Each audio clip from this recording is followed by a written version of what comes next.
What do you want to be when you grow up?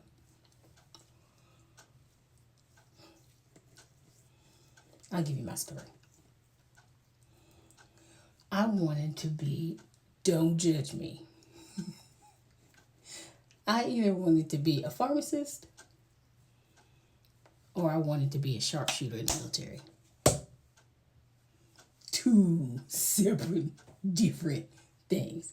But I did. One of my first jobs was in a pharmacy. And I got an opportunity to see what that version of life looked like when it came to helping people maintain their life, feel better, look better. I learned about how drugs affect certain nervous systems. Like I thought it was fascinating, but then I learned how much math was in that thing, and how long it took to get a PharmD, and I rethought it. Now at the time I was 18, 20, thought I had to make certain decisions at a certain time because life was gonna pass me by. So I decided not to do it. Fell in love, had a couple kids, got married, and moved on. But one of the other things I wanted to do was sharpshooter. Now, the sharpshooter part didn't come with offing people. That's not what it came with. But what I always thought was, how do you protect the people that you love? The people in the world who had no protection. And I felt like that's what a sharpshooter was supposed to do. That was their job. And I go back and I look at both careers as I've gotten older. And one of the things that I don't regret is doing either one of them, because I wouldn't have had my kids if I'd have done the first one. Now, I'd have had a different set of kids, but I wouldn't have had the ones I have. And as a sharpshooter, I think that would have been a very selfish version of who I was going to be. Maybe even a lonely one, because you probably couldn't tell everybody what you did for a living. And so I wouldn't be here, and I wouldn't be able to say the things that I get to say and do the things that I currently do when it comes to helping and discovering who women want to be, could be, should be, inspired to be.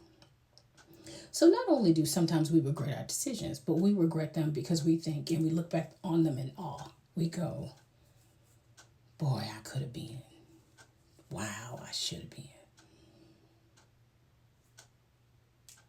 But even if you're not where you want to be, are you the person you ought to be in this moment? Did you learn all of the lessons that you were supposed to learn on the journey that you're on when you made those decisions? Did you become the best? Are you becoming the best person in those situations to counteract your other decisions?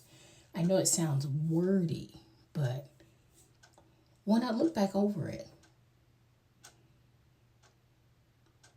my name wouldn't have been the same. My journey wouldn't have been the same. My children wouldn't have been the same.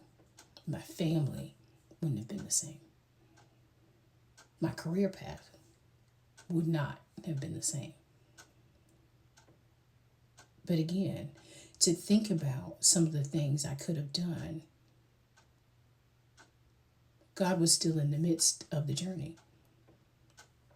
He gives us direction. He gives us ways. He gives us free will. He knows the ultimate plan. But all the many directions that we have gone through still congruently lead us to the same space. Could some of them be easier? Mm-hmm. Could some of them been more fruitful, even economically?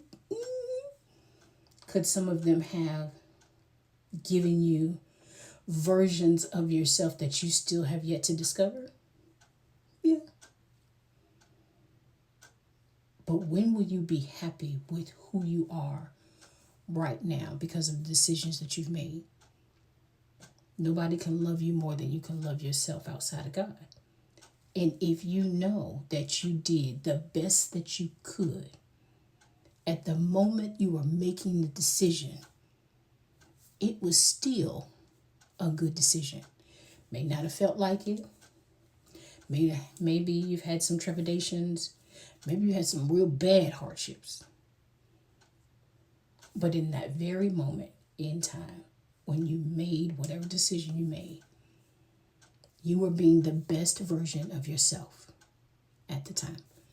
My cousin says all the time, if you ain't got the tools in your toolbox, how you know which tool to use? So as we continue to keep going on this journey and you keep getting new nuggets, new information, new tools to put in your box, your decisions become more refined. Your life becomes more refined. Your ease becomes more refined because you begin to trust the decision processes that you are making. I trust my decision processes now. I go with my gut now. I ask for advice from people who are smarter than me, have been through more than I have, and I know who have a sense of wisdom. Because all of the steps that I've made, even if they were not the best at the time, they were the best that I could do. So now, the best I can do is to pay attention, to be guided by God's Spirit, to read and watch and look daily, and to understand this will still be the best version of life because God is still in control. That just works for me. I hope that works for you. I'm just saying.